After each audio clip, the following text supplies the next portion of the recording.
Avec un sujet très particulier ce matin qui agite un petit peu la sphère médiatique. Il s'agit d'un livre qui réclame la levée du secret pour le don de sperme. Alors il y a 70 000 Français qui sont nés grâce au don de sperme depuis le début. Et donc ce livre, en fait, il pose un certain nombre de problèmes. D'abord, premier problème, ce n'est pas forcément pour connaître le père, parce qu'un père, ils en ont un, ou un père et une mère. Ils ne réclament pas un papa, ils ont celui qui les a élevés, c'est pas du tout le problème. Mais le problème, en fait, c'est d'avoir accès à quelque chose qui, pour l'instant, est totalement anonyme. Voilà, parce que la loi française, que dit-elle? Elle dit que le don de sperme, le don d'ovocytes aussi, est anonyme et gratuit. C'est vraiment le grand principe.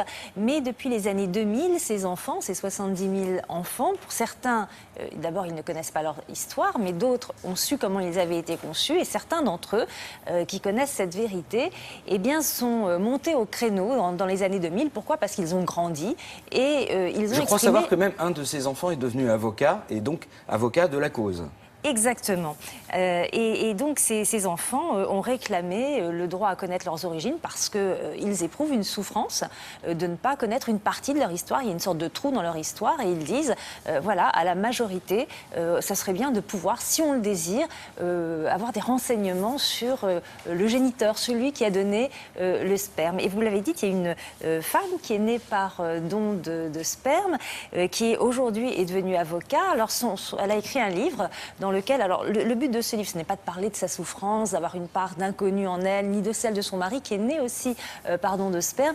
Ce livre va plus loin, c'est-à-dire qu'il met en avant des arguments juridiques qui sont très forts et qui montrent à quel point il serait intéressant pour ces enfants d'avoir accès à leurs origines au moment de leur majorité. Explication en images.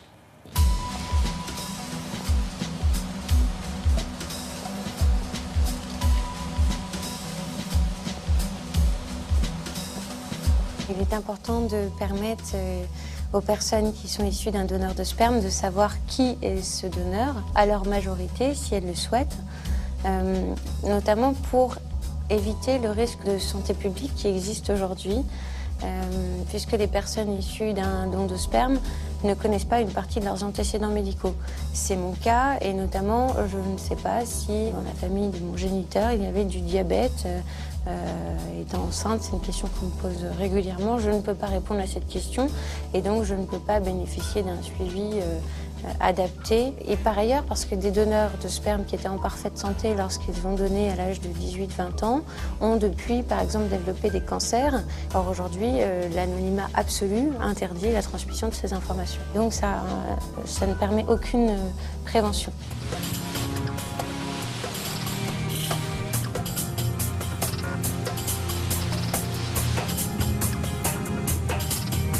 L'autre raison qui légitime la levée de l'anonymat, c'est de permettre aux personnes issues d'un don d'éviter des rencontres consanguines. Mon mari et moi, nous avons la chance de savoir tous les deux que nous sommes issus d'un donneur de sperme, sauf qu'aujourd'hui, nous ne savons pas s'il s'agit de la même personne et donc si l'enfant que je porte est un enfant consanguin.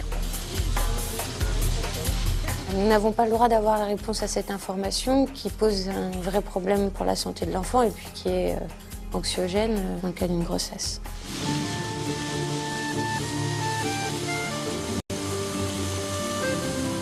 Comme il n'y a pas de limite dans le temps concernant la congélation et l'utilisation du sperme, il n'est pas exclu qu'une femme qui ne sait pas qu'elle est issue d'un donneur de sperme, qui est elle-même en couple avec une personne stérile, se fasse inséminer par le sperme de son propre géniteur.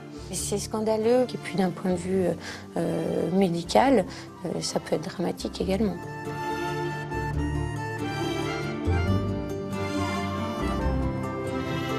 L'autre raison juridique et imparable, c'est que la Cour européenne des droits de l'homme reconnaît le droit pour toute personne de connaître l'identité de ses géniteurs, puisque la Cour européenne considère que ça participe de la construction personnelle. Et donc ça permet l'épanouissement d'une personne. Donc la France risque de se faire condamner par la Cour européenne des droits de l'homme si elle ne prend pas en compte ce droit. Merci, on retrouve donc tout ça dans le livre Mes origines, une affaire d'État. D'Audrey Quermal-Vézène, aux éditions Max Milo, et aussi le site de l'association pmanonyme.asso.fr. Merci beaucoup Brigitte. Tout de suite, eh bien, c'est l'automobile avec Anne-Christine.